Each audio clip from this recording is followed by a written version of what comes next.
আসসালামু আলাইকুম, this is Mahfuz from Realtek master. যারা আসলে ডাচ বাংলা ব্যাংকের স্টুডেন্ট অ্যাকাউন্ট ইউজ করেন, বিশেষ করে তাদের ম্যাক্সিমাম ক্ষেত্রেই আপনার হচ্ছিল এই কার্ডটার জন্য, মানে ডাচ বাংলা ব্যাংকের নেক্সাস কার্ডটার জন্য আসলে তারা এই অ্যাকাউন্টটা ইউজ করেন। সো অ্যাকচুয়ালি এই কার্ডটা কিন্তু ফ্রি ছিল, মানে এতদিন পর্যন্ত আপনি ফ্রি ইউজ করতে পারতেন। এই ক্ষেত্রে কিন্তু এখন চার্জ যোগ হবে, শুধুমাত্র যে স্টুডেন্ট অ্যাকাউন্ট সেটার ক্ষেত্রে না। দেখা গেছে এক্সেল যত অ্যাকাউন্ট আছে, এক্সেল বলতে হচ্ছে অনেকে স্যালারি অ্যাকাউন্ট টাইপের যেগুলো আছে, মানে 105 কোডের যতগুলো অ্যাকাউন্ট আছে সেই অ্যাকাউন্টের ক্ষেত্রে কিন্তু এখন থেকে চার্জ যোগ হবে এই কার্ডের জন্য। সো অ্যাকচুয়ালি কত টাকা চার্জ হচ্ছে না হচ্ছে, আপনার আসলে ইউজ করা উচিত হবে কিনা, টোটাল ডিটেলস নিয়ে আজকের ভিডিওটি। সো ভিডিওটি শুরু করার আগে আপনি যদি আমার এই চ্যানেলে নতুন দর্শক হয়ে থাকেন তাহলে অবশ্যই সাবস্ক্রাইব করবেন, আর অলরেডি যদি সাবস্ক্রাইব করে থাকেন তাহলে thank you so much. So চলুন শুরু করে আজকের ভিডিও। অ্যাকচুয়ালি ডাচ বাংলা ব্যাংকের যারা স্টুডেন্ট অ্যাকাউন্ট ইউজ করেন বা হচ্ছিল এই এক্সেল অ্যাকাউন্ট 105 কোডের যে এক্সেল অ্যাকাউন্ট ইউজ করেন, তাদের ক্ষেত্রে তারা আসলে এই এটিএম কার্ডটা ফ্রি ইউজ করতে পারতো। দ্যাটস হচ্ছিল অ্যাকাউন্টটা, মানে ম্যাক্সিমাম ক্ষেত্রে এটার কারণেই আসলে অ্যাকাউন্টটা খোলা হতো। সো দেখা গেছে যে এটা খোলার কারণে আপনার কিছু লিমিটেশন ছিল ওই অ্যাকাউন্টে, যেমন হচ্ছিল আপনি ওটার মধ্যে কোনো চেক বই পেতেন না, মানে চেক ফ্যাসিলিটিস নাই। তার মানে হচ্ছিল বড় অ্যামাউন্টের ক্ষেত্রে কিছু লিমিটেশন ছিল, তারপরে হচ্ছিল উইথড্রোর ক্ষেত্রে কিছু লিমিটেশন ছিল। এরপরে দেখা গেছে যে আপনি শুধুমাত্র অ্যাকাউন্ট খুলতে পারতেন এবং আপনার কিন্তু মেনটেন্যান্স চার্জও দিতে হতো। এমন না যে আপনার হচ্ছিল ওই অ্যাকাউন্টে সব কিছু ফ্রি ছিল, সব কিছু ফ্রি ছিল না, মেনটেন্যান্স চার্জ ছিল, কার্ডটা ফ্রি পেতেন, এতটুকুই। এবং দুঃখের বিষয় হচ্ছে জুলাইয়ের 1 তারিখ থেকে এই কার্ডের জন্য আপনাকে চার্জ দিতে হবে। এখন কথা হচ্ছে কত টাকা চার্জ দিতে হবে, এটা আগে আমরা আসলে ব্যাংকের সাথে কথা বলি, দেন হচ্ছে আমাদের পার্সোনাল মতামত দিব। আসসালামু আলাইকুম, ডাচ-বাংলা ব্যাংক থেকে আরাফাত বলছি। কিভাবে আপনাকে সহযোগিতা করতে পারি? জি, একটা ইনফরমেশনের জন্য কল দিলাম। সেটা হচ্ছে যে আপনাদের যে এক্সেল অ্যাকাউন্ট বা স্টুডেন্ট অ্যাকাউন্ট বা 105 যেটা, সেটার ক্ষেত্রে কি চার্জ প্রযোজ্য হবে? মানে চার্জ কি বসানো হয়েছে কিনা কোনো কিছু? জি স্যার, এটা আগে আমাদের কার্ডের চার্জ সেটা সম্পূর্ণ ফ্রি ছিল, সেটা নতুন করে কিছু চার্জ ইম্পোজ করা হয়েছে স্যার, ঠিক আছে? সেটা আমি কত হয়েছে সেটা আমি আপনাকে বলছি, একটু সময় দিবেন স্যার। ওকে।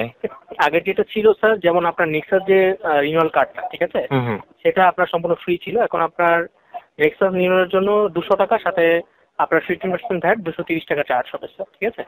আর হচ্ছে আপনার এটিএম রেট হবে 100 টাকা, সাথে 15% ভ্যাট 100, ঠিক আছে? সেটাতে 115 টাকা চার্জ হবে। আচ্ছা, মানে হচ্ছে এই অ্যাকাউন্টে তো আমরা কোনো চেক পাই না, তাই না? চেক পাই না, শুধুমাত্র এই কার্ডটা ফ্রি ছিল, বাট এখন হচ্ছে লেটার মধ্যেও চার্জ বসানো হয়েছে। জি জি জি জি জি। তো বুঝতেই পারছেন যে জুলাইয়ের 1 তারিখ থেকে এই কার্ডে চার্জ আপনার হচ্ছিল অ্যাড হয়ে যাচ্ছে। এখন কথা হচ্ছে যে অনেকেই বলতে পারেন যে মাহফুজ ভাই তাহলে লাভ হলো কি, দেখা গেছে আমি চেকও পাইতেছি না, বাট আমার কার্ডের জন্য চার্জ দিতেছে, আমার অ্যাকাউন্ট মেনটেন্যান্সের জন্য চার্জ দিতে হচ্ছে। অনেকে হয়তো বা এটাও চিন্তা করতে পারেন যে ভাই এটিএম নেটওয়ার্ক ফি জন্য একটা আলাদা চার্জ করতেছে, কার্ডের জন্য আলাদা চার্জ করতেছে, এই কার্ডে আসলে বিশেষত্ব কি? এই কার্ডের বিশেষত্ব হচ্ছে এটাই যে এটা হচ্ছে আপনি ডাচ বাংলা এটিএম বুথ থেকে টাকা তুলতে পারবেন।